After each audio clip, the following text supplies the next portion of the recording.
Hey there, it's Mr. Ng again, JPJC. So for today, now let's look at the part one of the impact of the oil crisis of the 1970s. And no, crisis is not spelled wrongly. One crisis, CRISIS, many crises, I suppose it's pronounced the same way.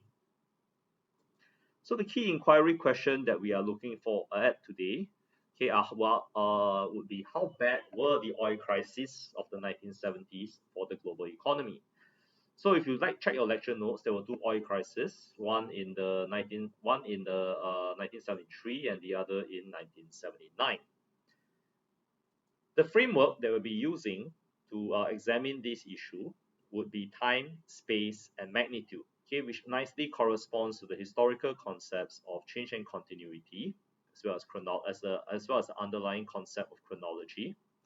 In terms of space, okay, what we have here is the idea of diversity, that different people experience the oil crisis differently.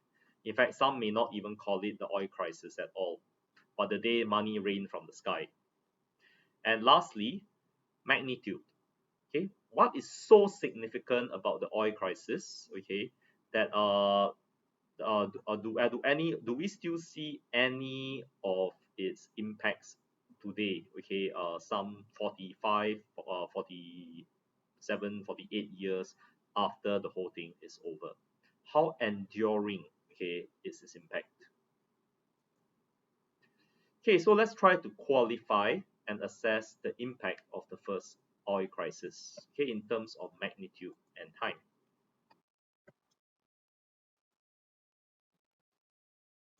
Okay, in early night. Okay, actually you can read this for yourself on page 7. Okay, so in early October 1973, okay, before the outbreak of the Yom Kippur War, the price of oil was only $3.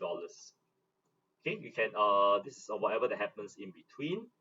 By December, okay, the price of oil had risen to $11.65 per barrel, okay, representing a fourfold increase in price, okay, in the space of just 3 months.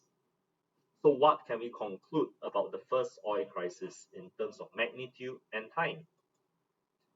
Well, in this case, it's actually a very large increase over a short period of time. Okay, and then you insert the figures that we went over in the previous slide. Okay, this one that is found on page 7. In terms of space, okay, did the first oil crisis affect the entire global economy negatively? Now, at this point in time, we have been taking this term, the global economy, okay, very, very broadly. And we have never really broken down exactly what constitutes the global economy. So let's identify the groups affected by the first oil crisis. Okay, very briefly now, okay, there might be three groups. Okay, the first, of course, would be if you were an oil exporter. Okay, the second group, okay, would be your oil importers. And your oil importers can be further divided into whether you were a developing country, okay, which means you were a lot poorer, okay, or if you were a rich industrialized country. Think of examples of oil exporting countries, okay, other than what you would probably think of, the rich Arab oil exporting countries, okay, in the 1970s. Similarly, okay, can you think of an oil importing developed country, okay, in the 1970s? Pause the video here at this point in time to think about it or to talk to your friend.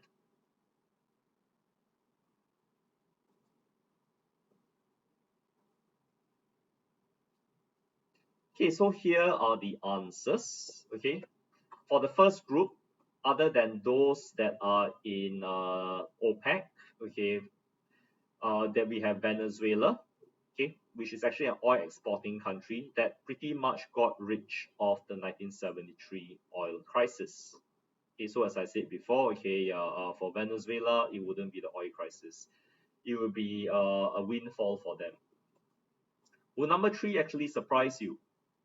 The US actually does produce oil, but was energy dependent after 1958. okay, because its economy, in terms of its in terms of its industry, had gotten so big, okay, that it actually needed to import oil. So by 1973, the US was actually dependent on outside sources of oil.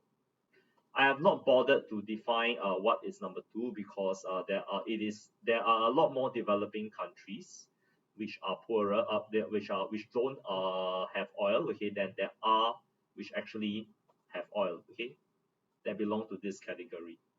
Okay, in fact, most oil exporting countries, they are mostly classified as developing countries as well. So let's break down the analysis further, okay, using the framework space, time, and magnitude. So who profited? How much did they profit by? Which time period is this in? Did anyone pay the price? And how much, if so? Let's look at the section of your notes. On page 9, you will find the following section. You may pause the video at this point, okay, to locate this section.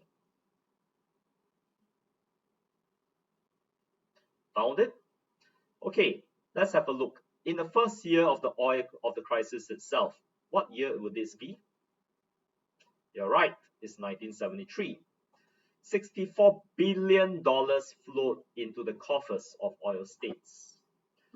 While the OECD countries, okay, OECD here refers to your developed countries, okay, their balance of payments deteriorated by $37 billion. Much of the rest of the burden had to be carried by the world's poorest countries who could ill afford this.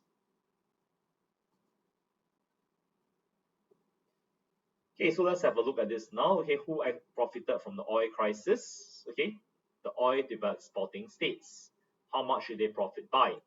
64 billion. Okay, when? In 1973 itself. Who paid the price?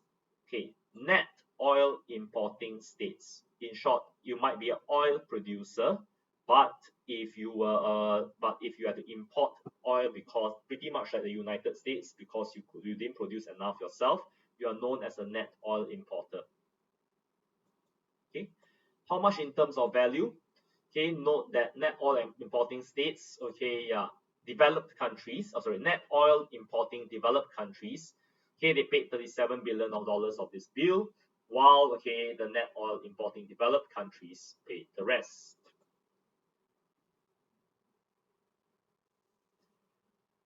Okay, now let's have a look at the impact on developed countries. You will find the following figures on page 8.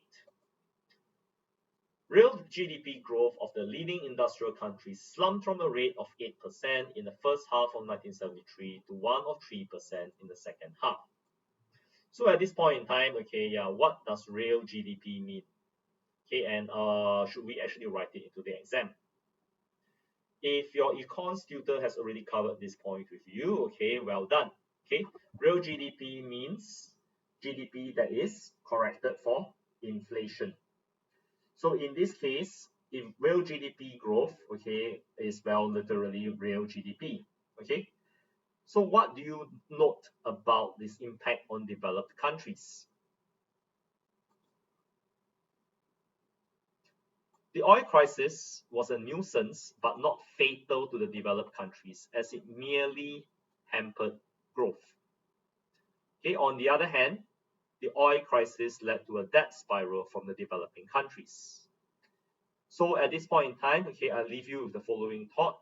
Okay, did this event leave an enduring event? Okay, we will come back to this when we deal with the debt crisis of 1982. Now, as an exercise on your own, okay, try this out for the longer term impact of both oil crises of the 1970s. You will find the debt figures for the developing countries on page 10. Okay, consider what impact both oil crises had on them. This is the end of this recording.